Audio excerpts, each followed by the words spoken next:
Good afternoon, YouTube. Welcome back to my channel.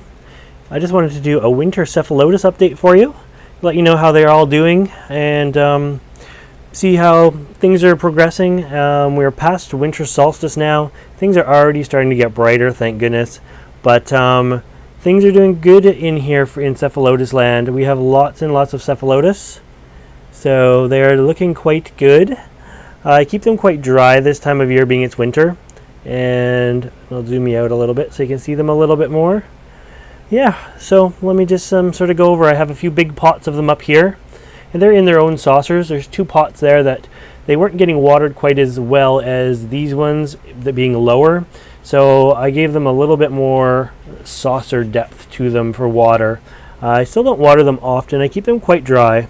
Some of you guys would probably freak out at how dry I keep my Cephalotus for the winter time, but yeah, it's I probably put a centimeter of water in here once a week at the most. If we look here, you can almost see a water line as to where it would be, just right there, and it's just enough for the plants to soak it in from the bottom. They do occasionally get misted from the top. There's all kinds of varieties here. North Cliff, Red Form, Typical, Two People's Bay, Coal Mine Beach, etc. And they are lit from above with 3 regular old cool white compact fluorescents. Keep in mind this is a greenhouse, so it does get natural sunlight as well. Today's a fairly bright day, but it is the dead of winter, so the sun's not overly intense, and I think there's some clouds out there right now. But yeah, you can see a lot of them color up nicely. These ones here in the front are particularly green, but they're going through a big growth spurt. All these pictures are quite new, and after they are around for a while, they'll color up nicely like this one. This one's got some good color to it right now. But yeah, the other exciting news is I had a Typical and a North Cliff flower spike last year, and I've got lots of seedlings for that, so I'm liking that. If you look right here, you'll be able to see tons of seedlings coming up. Look at all those seedlings. There we are. So they're doing quite well. Hopefully that's not too zoomed in and too pixely there. But they just started sprouting and they're coming up.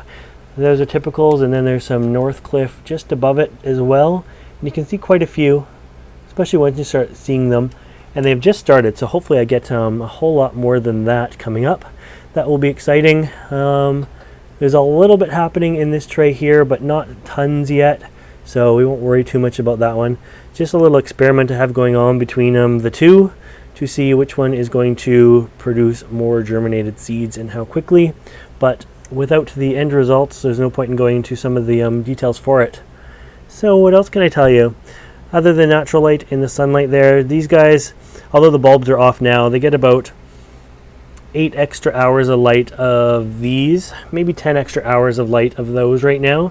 They are in their winter dormancy, so daytime highs in here are about 72, 73 because it is the dead of winter. That is about 21 Celsius, although in recent days I have seen it as high as 23, 24 Celsius, even pushing to 25. It's been a nice warm winter for us, as with a lot of places this year. As I said, you'll probably freak out with how much they dry out.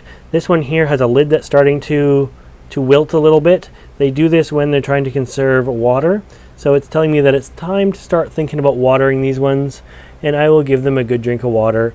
And usually it's all gone by the next day. It wicks up into the trays here. So these trays here are great because it allows me to do the tray method. I don't like necessarily watering from above, although I do that as well, just from time to time, especially with the bigger pots. But I find there's no need for it with the tray method there. Let's see, this guy way at the back is awesome. It's too bad I don't have that guy way at the front here, but he looks really cool right now. Nice color on him.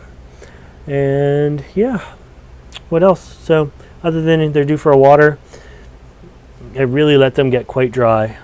Other than the seedlings here, I do mist on the surface from time to time, probably 3 times a week. They just get a few seconds worth of misting just to wet the surface again.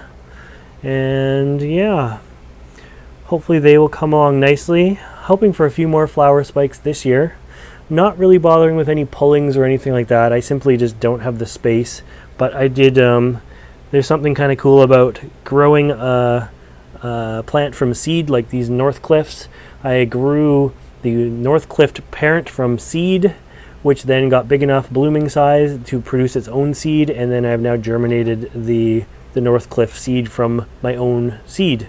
So there's a full cycle there, which I was just wanting to sort of try and achieve.